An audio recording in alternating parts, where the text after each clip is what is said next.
안녕하세요. 여의도 산재전문노무사 전경국노무사입니다. 오늘은 제가 직접 진행했던 사건을 가지고 여러분께 어떻게 산재로 승인을 받았는지에 대한 그 전체적인 흐름을 자세히 설명드리도록 하겠습니다. 오늘 소개시켜드릴 사건은 이렇습니다. 입사한 지 한 6주 정도밖에 되지 않은 직원이 그동안 상당한 과로에 노출된 상태에서 자가용으로 퇴근하던 길에 뇌출혈이 발생하고, 뇌출혈이 발생된 것으로 인해서 운전을 제대로 하지 못하고 차가 갓길에 충격되어서 사고가 난 직후 이 환자는 119에 실려갔지만 결국 최종 사망한 사건입니다. 그리고 이분의 유족이 저한테 6주간 근무했지만 과로사로 인정해달라고 의뢰를 해서 제가 진행했던 사건입니다. 그러면 이 사건에 있어서 가장 큰 쟁점을 뭘로 잡아야 할 것인가? 저는 그 쟁점으로 이렇게 판단을 했습니다. 과연 6주간 일을 했다라고 하는 것을 과로로 어떻게 인정받을 수 있을 것인가? 일반적으로 과로에 대한 판단은 산재법 시행령에 의하면 12주간의 만성과로, 그 다음에 발병 전 1주간의 단기과로, 그 다음에 발병 전 24시간 내에 재해자로 하여금 놀람, 흥분, 두려움, 공포에 이르게 하는 급성과로, 보통 이러한 세 가지 종류의 과로 유형을 분류를 해서 그 과로에 해당할 경우에 업무상 과로를 인정하겠다라고 기본적으로 판단을 하고 있습니다. 그러면 이번 사건의 핵심적인 쟁점은 무엇이냐? 크게 두 가지로 생각을 할 수가 있습니다. 첫 번째, 6주간의 그 과로를 어떻게 과로로 인정받을 것인가 하는 것입니다. 일반적으로 근로복지공단에서 판단하는 그 과로에 대한 개념은 산재보험법 시행령에서 인정하는 그 12주, 일반적인 산재보험법상에 인정하는 그 만성적인 과로는 보통 12주간의 어떤 과로 상태를 두고 판단을 하는데, 과연 12주의 거의 절반밖에 해당되지 않는 그 6주간 근무했던 그 직원에 대한 그 과로 상태를 어떻게 주장할 것인가, 그것이 가장 큰 숙제였습니다. 이번 사건에 있어서의 쟁점 두 번째, 퇴근하던 길에 운전 중에 사고가 나서 최종 사망한 사건인데, 과연 이 사람을 뇌출혈로 인해서, 과로로 인한 뇌출혈로 인해서 발생한 사고로 사망한 것으로 볼 것이냐, 아니면 운전 중 발생한 사고로 인해서, 다시 말해서 퇴근하던 길에 운전 중 발생한 사고로 인해서 사망한 사건으로 볼 것이냐, 그것이 가장 중요한 쟁점 사항이었습니다. 그러면 그 첫 번째 쟁점에 해당되는 그 6주간 근무했던 기간 중에 발생한 그 과로 상태도 과로로 인정이 가능한가에 대해서 집중적으로 설명드리도록 하겠습니다.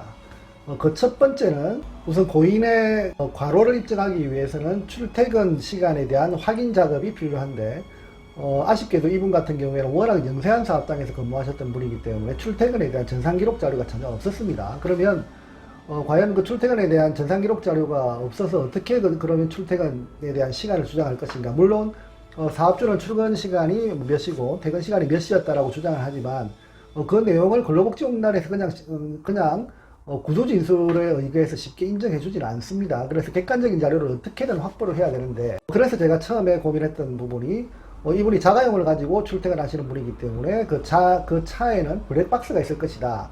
그래서 바로 그 블랙박스를 제가 입수를 해서 제가 이분의 출근 시간과 퇴근 시간을 한번 찾아보자고 마음을 먹었습니다. 그래서 블랙박스를 입수를 했는데 아쉽게도 이 블랙박스에는 운행 기록과 관련된 내용이 전혀 저장이 되어 있지 않았습니다. 하지만 유일하게 남아있는 부분이 차가 충격되었을 경우에 기록되어져 있는 블랙박스 자료는 일부 남아있었습니다. 저장 기간이 거의 한 일주일 정도가 남아있었는데, 그러면 당연히 사고 당시에 이 차량이 어떤 과정에서 갓길에 충격을 받았는지 그 상황도 블랙박스에는 저장이 되어져 있었습니다. 그게 사고 직전 한 1분 정도 운행 기록이 저장되어져 있었고, 나머지 기록 저장되어져 있었던 한 일주일치의 자료는 차 문을 열고 닫을 경우에 차에 충격되는 그 순간 한 10초씩 조금씩 남아있는데, 그러면 차 문이 언제 열리고 닫히냐?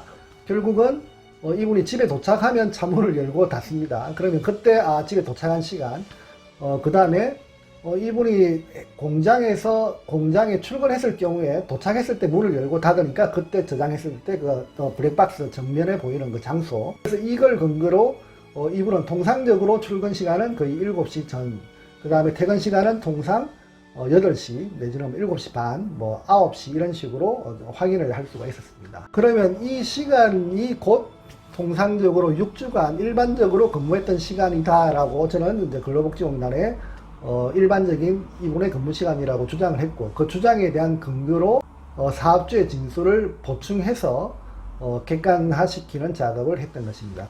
그 다음 이분의 과로 상태를 입증하기 위한 그 근거 자료로 그 당시 기상청 기온 자료를 발췌를 했습니다. 고인이 근무했던 그 기간 또 기상청에 기록되어져 있는 온도의 정도를 두고 상당히 더운 기간에서 작업을 했다. 그래서 체력적으로 상당히 많이 떨어진 상태에서 피로가 누적된 상태였다. 이렇게 또 주장을 했습니다. 그 다음에는 제가 사업주를 만나서 대화를 하다 보니까 이 공장이 고인이 입사한 지 한 4주 차 정도 되었을 공장을 이전하는 일이 있었던 것으로 확인되었습니다. 그래서 그러면 공장 이전을 누가 주도를 했느냐. 입사한 지 몇 주 되지 않은 상황에서 적응도 하기 바쁜데 공장 이전 작업을 직접 추진하면서 이전 후에 세팅하는 작업까지 고인이 하는 과정에서 상당히 느꼈던 그 피로감도 제가 공장 이전과 관련된 자료들을 최대한 발췌하고 이전 과정에 대한 사실관계를 객관화시키는 작업도 병행을 했습니다. 그 다음에 과로 상태를 주장할 수 있는 부분으로 제가 주장했던 내용이 전체 공장을 다 주도적으로 운영하고 생산하고 생산 물량을 관리하고 하는 역할을 얼마 되지 않은 직원이 직접 적응하면서 공장의 생산 물량을 다 관리하기에는 상당히 버거운 상태였다. 이런 부분도 충분히 과로를 주장할 만한 근거가 되는 사항이었던 것으로 제가 확인이 되었습니다. 그래서 그 내용도 제가 자세하게 설명을 하고 정리를 해서 주장을 했습니다. 그 외에도 업무적인 난이도 차원에서 고인이 힘들었던 부분으로 주장했던 내용이 고인이 이 공장이 오기 이전에 수행했던 그 업무의 내용하고 이 공장에서 수행했던 업무의 내용에 있어서 그 난이도가 상대적으로 조금 더 높은 종류의 작업장이었습니다. 그래서 그 난이도의 차이에 대해서도 제가 사업주의 진술을 바탕으로 난이도가 훨씬 더 올라간 상태였고 그 높아진 난이도를 학습하기 위해서 더 집중력이 필요한 상태였다.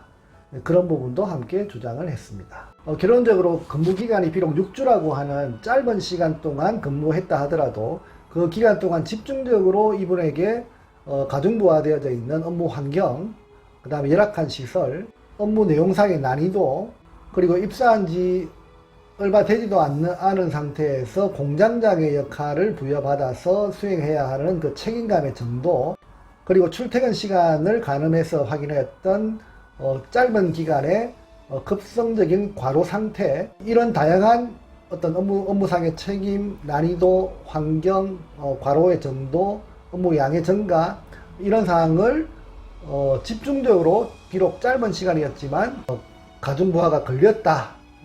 그걸로 인해서 결국 뇌출혈이 발생되었 이렇게 주장하는 내용으로 재발생 경위서를 작성해서 그 입증 자료를 일목요연하게 쭉 정리해서 주장을 했습니다. 앞서 이야기했던 그 쟁점 두 번째 부분에 해당되는 이 사고가 뇌출혈이 와서 운전을 제대로 하지 못하고 사고가 나서 결국 최종적으로 사망한 것으로 봐야 할 것이냐, 아니면 사고가 나서 뇌출혈이 발생되어서 결국 사망한 것으로 볼 것이냐. 다시 말해서 과로로 인한 뇌출혈로 인해서 교통사고가 났느냐, 아니면 사고로 인해서 뇌출혈이 발생해서 사망한 것으로 어디로 볼 것이냐에 따라서 사고성에 해당되는 사건이냐, 아니면 질병, 과로성을 입증하는 질병 사건에 해당되는 것인가, 완전히 판도를 바꾸는 쟁점사항에 해당되는 것입니다. 그래서 응급실에서 고인을 치료했던 그 주치의사한테 확인해 본 결과 주치의사는 머리 부분에 MRI 자료를 확인하고는 이분은 뇌출혈이 먼저 왔다 라고 명확하게 소견을 밝혔습니다. 그래서 그 밝혔던 그 소견 자료를 첨부해서 이 사건은 과로로 인한 뇌출혈이 발생을 했고 그 뇌출혈로 인해서 결국 교통사고가 난 상황이었다, 이렇게 주장하는 그 근거로 활용하게 되었습니다.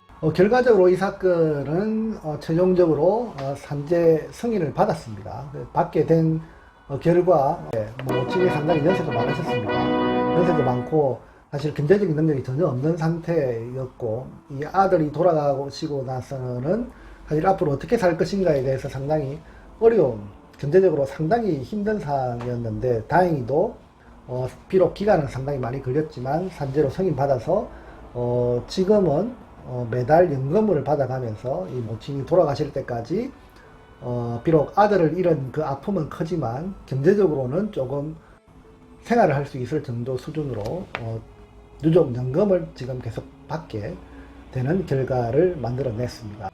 이번 사건에서 제가 핵심적으로 말씀드리고 싶은 부분은 기간이 짧은 기간이다 하더라도 그 과로의 정도를 집중적으로 입증해내면, 여기서 이야기하는 그 과로의 정도는 업무적인 양, 그 다음에 업무의 난이도, 그 다음에 업무의 책임감, 업무 환경의 어떤 변화, 환경의 어려움, 환경의 열악한 정도, 이런 부분들을 보다 더 구체적인 자료를 가지고 집중적으로 입증하면 기간이 비록 12주간의 만성과로는 아니다 하더라도 비록 6주 정도의 짧은 기간에 집중적인 과로에 노출되었다 라고 하는 부분을 잘 입증해내면 그 과로성을 인정받아서 산재로 인정받을 수 있다. 업무가 원인이 되어서 뇌출혈이 발생한 것이다 라고 주장하는 그 근거로 활용이 될 수 있다고 하는 부분을 제가 설명드리고 싶었습니다. 오늘은 그 산재보험법 시행령에 나와 있는 12주간의 일반적인 만성과로에 해당되지 않는, 비록 짧은 기간 동안 노출된 과로 상태도 과로로 인정받아서 산재로 승인받을 수 있다라고 하는 부분을 제가 직접 진행한 사건을 바탕으로 여러분께 설명드렸습니다. 감사합니다.